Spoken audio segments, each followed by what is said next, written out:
Hello, and thank you for joining us for another episode of Keepsake. If you like the show, please remember to subscribe for future episodes.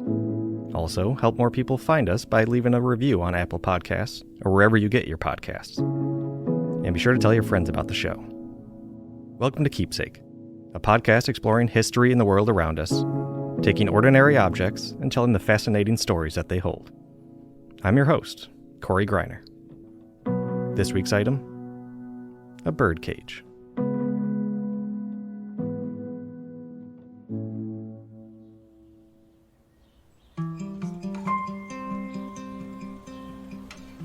It's a beautiful morning.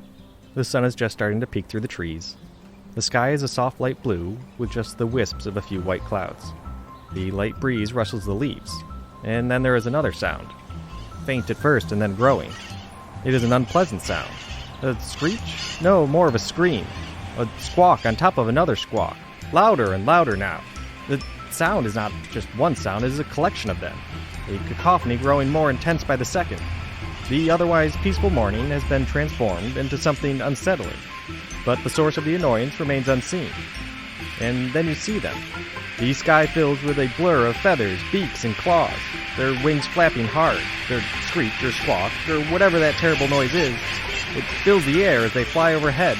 They pass by your yard and your house. As they continue on, the sound goes with them, fading into the distance. And the sanity of your morning returns. You're lucky today. Today they've chosen another part of town to find their breakfast, to stop in the trees or on power lines to sit a while. Their droppings making a mess of whatever is unlucky enough to be below them.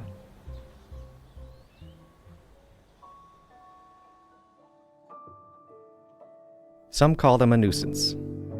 These creatures living in our towns and our cities, eating our foods and making a mess of our streets. They're not from here. Their being here is unnatural. And these aren't the type of birds you're probably thinking of. The typical invasive birds you see in areas around the country. Not pigeons or crows, not starlings or sparrows. No, these are more exotic and actually quite beautiful, but that is often overlooked. Seems looks can only get you so far, even in sunny Southern California. The birds I'm referring to are red-crowned parrots, but they didn't ask to come here. They didn't fly across the border from Mexico, their home country, to start a new life here. But they have made the best of it nonetheless. They found a way to adapt to a new home. These birds, living in trees along residential streets, flying past tall downtown buildings, just want to live their lives. Besides their namesake head, these birds are almost completely green. If you've lived around Los Angeles, specifically the Pasadena area, you've probably seen or more likely heard these birds, usually when they're most active, which is at dusk and dawn. A common story told about the origin of these birds in the region was that in the 1950s, there was a fire at a pet store in Pasadena that sold exotic birds.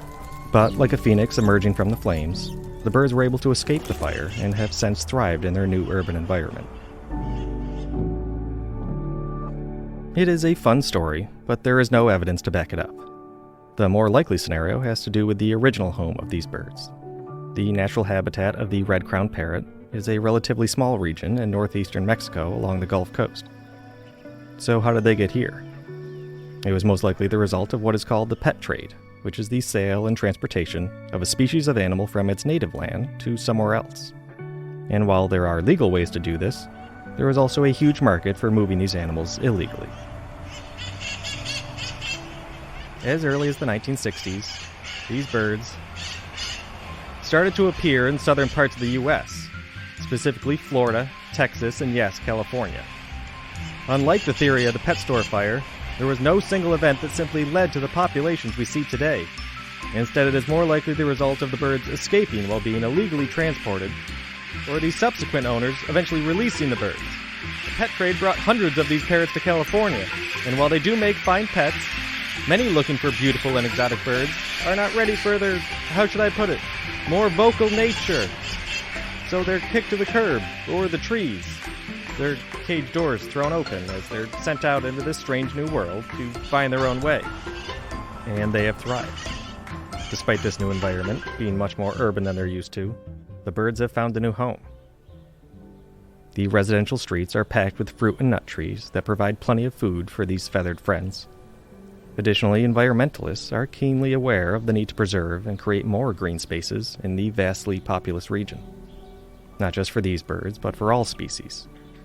And it's working. The population is growing. Estimates put the population of red-crowned parrots in California at over 3,000. And that's good, because in Mexico their numbers are falling.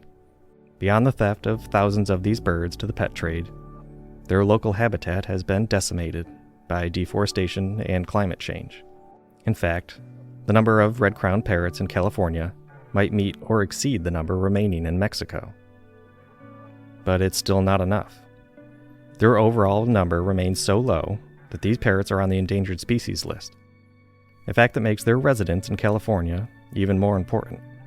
Like most parrots, they are quite vocal and they move in flocks, called a pandemonium, which if you've ever heard a few dozen parrots fly overhead, searching for a new tree for food or to rest, you'd agree the name is quite appropriate. But there is more to these birds than just loud noises and bright green feathers. These birds are home builders as well. Once finding a mate, the birds stay paired together for life, something I think most of us strive for. They'll find a tree to build a nest in and use it over and over again. A permanent home. If birds could have welcome mats, I'm sure these parrots would. And many of the parrots stick to the same flock, their own communities with familiar neighbors. It sounds like a pretty nice life, if you ask me. At least it is for these birds now. The ancestors of those stolen from their homes, packed into cages and brought to a foreign land. And because of them, this colony of endangered birds may have just given their species a chance at survival. Having ingrained themselves into the ecosystem of their new home, California even now recognizes them as an official state bird.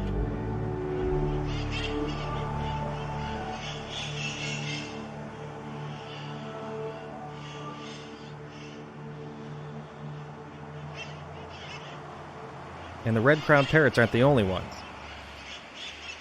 There are a number of species that have found sanctuary in the Golden State. Ecologists see it as a model for how we can take our ever-growing and expanding cities and not just add a touch of nature to them, but provide an environment for these natural refugees. Just because it's our home doesn't mean it can't be their home too. These non-native birds, eating non-native fruits and nuts in a land occupied by, let's face it, non-native people, all coexisting. And it's beautiful, albeit a bit loud.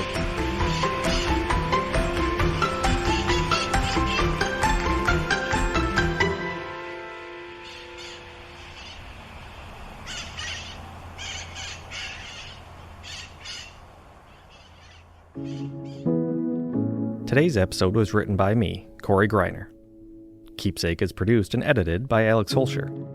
If you have an idea you'd like us to explore on the show, send us an email at keepsakepod@gmail.com. And if you want to hear more episodes, make sure you subscribe to the show on your favorite podcast platform and leave us a review. This is an independently produced podcast, and reviews are the best way for us to gain more listeners, which will help us produce more episodes. And finally, next episode's item, a straw. This has been Keepsake. Thanks for listening.